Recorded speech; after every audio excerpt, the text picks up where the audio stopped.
Perkembangan teori atom. Atom adalah partikel penyusun dari sebuah materi. Atom berasal dari bahasa Yunani yaitu atomos, yang artinya tidak dapat dibagi. Kata atom sendiri pertama kali dicetuskan oleh seorang filsuf Yunani yang bernama Demokritus. Kemudian kata atom dikenalkan kembali oleh John Dalton. Teori atom sendiri selalu berkembang mengikuti eksperimen-eksperimen yang dilakukan, bermula dari John Dalton, Joseph John Thomson, Rutherford, Niels Bohr, dan mekanika kuantum. Teori atom John Dalton. Pada tahun 1805, seorang kimiawan mengemukakan gagasan tentang atom, berawal dari penelitiannya tentang adanya efek Brown dari air ketika air ditembakkan partikel alfa. Teori atom Dalton yaitu sebagai berikut. Pertama, materi tersusun dari partikel-partikel terkecil yang tidak dapat dibagi disebut atom, di mana digambarkan sebagai bola pejal yang sangat kecil. Kedua, unsur adalah materi yang tersusun dari atom-atom yang sejenis dengan massa dan sifat yang sama. Ketiga, atom suatu unsur tidak dapat diubah menjadi atom unsur lain, misalnya besi yang tidak dapat diubah menjadi emas. Keempat, senyawa adalah materi yang tersusun atas dua jenis atom atau lebih dengan perbandingan yang tetap. Dan kelima, atom tidak dapat diciptakan dan tidak dapat dimusnahkan. Pada reaksi kimia hanya terjadi penataan ulang dari atom-atom yang terlibat dalam reaksi tersebut. Model atom Dalton memiliki kelebihan dan kekurangan. Kelebihan model atom Dalton yaitu dapat menerangkan hukum kekekalan massa dan dapat menerangkan hukum perbandingan tetap serta menumbuhkan minat terhadap penelitian mengenai model atom. Sedangkan kelemahannya yaitu tidak dapat menerangkan suatu larutan, tidak dapat menghantarkan listrik, dan berdasarkan percobaan-percobaan atom dari unsur yang sama dapat mempunyai massa yang berbeda. Teori atom Joseph John Thomson. Berdasarkan percobaan Faraday tersebut, J. Johnstone Stoney pada tahun 1891 mengusulkan bahwa muatan listrik terdapat dalam suatu diskrit yang disebut elektron, dan satuan ini berkaitan dengan atom. Sifat alamiah elektron diperjelas lebih lanjut oleh Thomson melalui percobaan tabung pembawa muatan listrik yang menghasilkan sinar katoda, yaitu bergerak menurut garis lurus, memiliki massa yang lebih ringan dari atom, mengalami pembelokan oleh medan magnet atau medan listrik, serta tidak bergantung pada jenis gas pengisi tabung dan material logam katoda. Dari karakteristik tersebut, Thomson menyimpulkan bahwa sinar katoda pada hakikatnya adalah berkas partikel bermuatan negatif yang disebut elektron dan merupakan partikel penyusun atom secara universal. Pada tahun 1897, Joseph John Thomson melakukan eksperimen menggunakan tabung sinar katoda. Hasil percobaannya menunjukkan bahwa sinar katoda dapat dibelokkan ke arah kutub positif medan listrik. Hal ini membuktikan terdapat partikel bermuatan negatif dalam suatu atom. Sinar katoda adalah berkas partikel yang bermuatan negatif atau berkas elektron yang terdapat pada setiap materi. Berdasarkan hasil eksperimennya, Joseph John Thomson menggambarkan model atom seperti roti kismis, di mana di dalam atom terdapat proton yang dihamparkan taburan elektron di atasnya. Selain itu, model ini juga memiliki kekurangan karena ia tidak menjelaskan mengapa elektron tidak jatuh ke dalam proton. Sementara itu, kelebihannya dapat menerangkan adanya partikel yang lebih kecil dari atom yang disebut partikel subatomik dan juga dapat menerangkan sifat listrik atom. Teori atom Rutherford. Pada tahun 1899, Rutherford dengan menggunakan alat elektrometer dan lempengan tipis aluminium mendemonstrasikan bahwa radiasi yang dipancarkan tersebut dapat digolongkan menjadi dua jenis, yaitu radiasi alfa dan radiasi beta. Jenis yang pertama terserap sempurna oleh aluminium dengan ketebalan beberapa meter, sedangkan jenis kedua memiliki daya tembus terhadap aluminium kira-kira 100 kali daya tembus radiasi jenis pertama. Pada tahun 1900, dilaporkan oleh P. Curry dan Villard adanya radiasi jenis ketiga yang dipancarkan dari gejala keradioaktifan yang disebut sinar gamma, yang dimana memiliki daya tembus jauh lebih besar dari sinar beta. Pada tahun 1903, Philip Lenard melalui percobaannya membuktikan bahwa teori atom Thomson yang menyatakan bahwa elektron terbesar merata dalam muatan positif atom adalah tidak benar. Hal ini mendorong Ernest Rutherford pada tahun 1911 tertarik melanjutkan eksperimen Lenard dengan bantuan kedua muridnya yaitu Hans Geiger dan Ernest Marsden. Rutherford melakukan percobaan dengan hamburan sinar alfa pada lempeng tipis emas. Partikel alfa bermuatan positif bergerak lurus, berdaya tembus besar sehingga bisa menembus lembaran tipis kertas. Berdasarkan percobaan tersebut disimpulkan bahwa, pertama, sebagian besar ruang dalam atom adalah ruang hampa. Partikel alfa diteruskan. Kedua, di dalam atom terdapat suatu bagian yang sangat kecil dan padat yang disebut inti atom. Dan ketiga, muatan inti atom dan partikel alfa sejenis yaitu positif. Sebagian kecil partikel alfa dibelokkan. Hasil percobaan tersebut menggugurkan teori atom Thomson. Kemudian Rutherford mengajukan teori atom sebagai berikut. Atom tersusun atas inti atom yang bermuatan positif sebagai pusat massa dan dikelilingi elektron-elektron yang bermuatan negatif. Massa atom berpusat pada inti dan bagian besar volume atom merupakan ruang hampa. Atom bersifat netral, karena itu jumlah muatan positif dalam atom harus sama dengan jumlah elektron. Diameter inti atom berkisar antara 10-15 meter, sedangkan diameter atom berkisar antara 10 meter. Model atom Niels Bohr. Kelemahan dari Rutherford diperbaiki oleh Niels Bohr dengan percobaannya menganalisa spektrum warna dari atom hidrogen yang berbentuk garis. Beberapa hipotesis Bohr adalah: pertama, atom terdiri dari inti yang bermuatan positif dan dikelilingi oleh elektron yang bermuatan negatif di dalam suatu lintasan. Kedua, elektron dapat berpindah dari satu lintasan ke yang lain dengan menyerap atau memancarkan energi sehingga energi elektron atom itu tidak akan berkurang. Jika berpindah lintasan ke lintasan yang lebih tinggi, maka elektron akan menyerap energi. Jika beralih ke lintasan yang lebih rendah, maka akan memancarkan energi. Ketiga, dalam atom elektron beredar mengelilingi inti atom pada lintasan orbit yang berbentuk lingkaran dalam keadaan gerakan stasioner yang disebut tingkat energi utama atau kulit atau bilangan kuantum utama. Keempat, bila elektron berada dalam lintasan tetap, maka energi elektron tersebut konstan, artinya tidak ada energi yang dibebaskan atau diserap. Keempat, elektron dapat berpindah dari lintasan berenergi lebih tinggi ke lintasan berenergi lebih rendah dengan melepaskan energi sebagai sinar. Dan sebaliknya, jika elektron pindah dari lintasan berenergi lebih rendah ke lintasan berenergi lebih tinggi, maka elektron menyerap energi dari lingkungannya. Kelebihan atom Bohr adalah bahwa atom terdiri dari beberapa kulit untuk tempat berpindahnya elektron. Kelemahannya yaitu tidak dapat menjelaskan spektrum warna dari atom berelektron banyak, sehingga diperlukan model atom yang lebih sempurna dari model atom Bohr. Teori atom modern. Model atom modern dikembangkan berdasarkan teori mekanika kuantum yang disebut mekanika gelombang. Diprakarsai oleh 3 ahli, yaitu diantaranya pertama Louis Victor de Broglie menyatakan bahwa materi mempunyai 2 sifat, yaitu sifat materi dan sifat gelombang.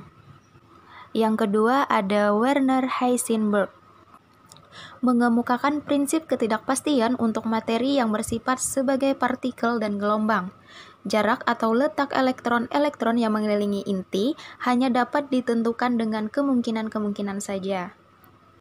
Ketiga, ada Erwin Schrödinger yang menyempurnakan model atom Bohr. berhasil menyusun persamaan gelombang untuk elektron dengan menggunakan prinsip mekanika gelombang. Elektron-elektron yang mengelilingi inti terdapat di dalam suatu orbital, yaitu daerah 3 dimensi, di sekitar inti di mana elektron dengan energi tertentu kemungkinan besar dapat ditemukan. Pada tahun 1927, Erwin Schrödinger mengemukakan teori atom yang disebut teori atom mekanika kuantum atau mekanika gelombang, dikenal sebagai model atom modern. Partikel penyusun atom. Elektron. Elektron ditemukan oleh Thomson pada tahun 1897. Elektron adalah partikel subatomik yang paling ringan yang terikat ke inti dengan gaya tarik-menarik antara elektron negatif dan proton yang bermuatan positif. Sebagian besar atom adalah ruang kosong di mana elektron mengorbit di sekitar inti dan mencoba untuk mencapai keadaan stabil. Elektron memainkan peran penting dalam banyak fenomena fisik, seperti listrik, magnet, dan konduktivitas termal. Neutron. Menurut Chadwick, neutron adalah partikel yang tidak bermuatan atau netral, yang mempunyai massa sedikit lebih besar daripada proton. Dan yang ketiga, proton dan inti. Menurut Thomson, proton adalah partikel-partikel bermuatan positif dalam inti. Jumlah proton yang terdapat dalam inti atom dikenal sebagai nomor atom unsur. Massa atom terkonsentrasi pada inti yang terdiri dari proton dan neutron. Penemuan elektron, proton, dan neutron. Yang pertama, penemuan elektron. Pada tahun 1875, William Crookes dari Inggris mengulangi eksperimen Fokker dengan lebih teliti. Berdasarkan penelitiannya, ia mengungkapkan bahwa sinar katoda merupakan kumpulan partikel-partikel yang pada saat itu belum diketahui namanya. Kemudian pada tahun 1897, Joseph John Thomson dari Inggris melalui serangkaian penelitiannya dapat membuktikan partikel yang dimaksud dengan nama elektron. Sejak saat itu, Thomson dikenal sebagai penemu elektron. Yang kedua, penemuan proton. Dengan ditemukannya elektron, para ilmuwan sangat yakin bahwa dalam atom, jika ada partikel bermuatan negatif, maka harusnya ada partikel bermuatan positif untuk menyeimbangkan atom. Maka pada tahun 1908, Ernest Rutherford berhasil menemukan proton. Ia melakukan eksperimen dengan menambahkan sinar alfa bermuatan positif pada pelat emas yang sangat tipis. Ternyata, sebagian kecil dibelokkan dengan sudut yang cukup besar. Sebagian sangat kecil dipantulkan kembali ke arah datangnya sinar dan sebagian besar sinar lurus tanpa ada gangguan. Dari hasil percobaan tersebut, Rutherford mendapatkan kesimpulan, yakni yang pertama, sebagian besar partikel alfa dapat menembus pelat karena melewati ruang hampa. Yang kedua, partikel alfa yang mendekati inti atom dibelokkan karena mengalami gaya tolak inti. Dan yang terakhir, partikel yang menuju inti dipantulkan kembali karena inti yang bermuatan positif menolak sinar alfa yang bermuatan positif. Partikel bermuatan positif kemudian dinamakan proton. Dari hasil penelitian tersebut, Ernest Rutherford hingga kini dikenal sebagai penemu proton. Kemudian penemuan neutron. Pada tahun 1932, James Chadwick menemukan neutron. Setelah ditemukannya elektron dan proton, timbul masalah baru. Jika hampir semua massa atom terhimpun pada inti, sebab massa elektron kecil dan dapat diabaikan, ternyata jumlah proton dalam ini masih belum mencukupi untuk sesuai dengan massa atom. Jadi, dalam inti pasti ada partikel lain yang menemani proton. Partikel baru ini dinamai dengan neutron dan tidak bermuatan. Massa neutron hampir sama dengan massa proton. Proton dan neutron sering disebut dengan istilah nuklon, yang artinya partikel-partikel inti. Susunan elektron atom. Atom terdiri atas inti atom yang mengandung proton dan neutron, sedangkan elektron-elektron bergerak mengitari inti atom dan berada pada orbital-orbital tertentu yang membentuk kulit atom. Orbital adalah daerah 3 dimensi di sekitar inti, di mana elektron dengan energi tertentu dapat ditemukan dengan kemungkinan terbesar. Kedudukan elektron pada orbital-orbitalnya dinyatakan dengan bilangan kuantum. Susunan elektron pada masing-masing kulit dikenal sebagai konfigurasi elektron, dan elektron yang berada pada kulit luar disebut elektron valensi. Setiap kulit atom dapat terisi elektron maksimum 2n2, di mana n kulit keberapa? Jika n1, maka berisi 2 elektron. Jika n2, maka berisi 8 elektron. Jika n3, maka berisi 18 elektron. Dan jika n4, maka berisi 32 elektron. Lambang kulit dimulai dari K, L, M, N, dan seterusnya, dimulai dari dekat dengan inti. Elektron disusun sedemikian rupa pada masing-masing kulit dan diisi maksimum sesuai daya tampung kulit tersebut. Jika masih ada sisa elektron yang tidak dapat ditampung pada kulit tersebut, maka diletakkan pada kulit selanjutnya. Kemudian ada prinsip Aufbau. Elektron-elektron dalam suatu atom berusaha untuk menempati subkulit-subkulit yang berenergi rendah. Kemudian baru ke tingkat energi yang lebih tinggi. Dengan demikian, atom berada pada tingkat energi minimum. Inilah yang disebut prinsip Aufbau. Jadi, pengisian orbital dimulai dari orbital 1s, 2s, 2p, dan seterusnya. Kemudian, kaidah Hahn. Untuk menyatakan distribusi elektron-elektron pada orbital-orbital dalam suatu subkulit, konfigurasi elektron dapat dituliskan dalam bentuk diagram orbital. Suatu orbital dilambangkan dengan strip. Sedangkan 2 elektron yang menghuni satu orbital dilambangkan dengan 2 anak panah yang berlawanan arah. Jika orbital hanya mengandung 1 elektron, anak panah dituliskan mengarah ke atas. Dalam kaidah Hahn dikemukakan oleh Francis Hahn pada tahun 1930 disebutkan bahwa elektron-elektron dalam orbital-orbital suatu subkulit cenderung untuk tidak berpasangan. Elektron-elektron baru berpasangan apabila pada subkulit itu sudah tidak ada lagi orbital kosong. Kemudian ada larangan Pauli. Pada tahun 1928, Wolfgang Pauli mengemukakan bahwa tidak ada 2 elektron dalam satu atom yang boleh mempunyai keempat bilangan kuantum yang sama. 2 elektron yang mempunyai bilangan kuantum utama, azimut, dan magnetik yang sama dalam satu orbital harus mempunyai spin yang berbeda. Kedua elektron tersebut berpasangan. Setiap orbital mampu menampung maksimum 2 elektron. Untuk mengimbangi gaya tolak-menolak di antara elektron-elektron tersebut, 2 elektron dalam satu orbital selalu berotasi dalam arah yang berlawanan. Kemudian, penyimpangan konfigurasi elektron. Berdasarkan eksperimen, terdapat penyimpangan konfigurasi elektron dalam pengisian elektron. Penyimpangan pengisian elektron ditemui pada elektron yang terdapat pada orbital subkulit D dan F. Penyimpangan pada orbital subkulit D dikarenakan orbital yang setengah penuh D5 atau penuh D10 bersifat lebih stabil dibandingkan dengan orbital yang hampir setengah penuh D4 atau hampir penuh D8 dan D9.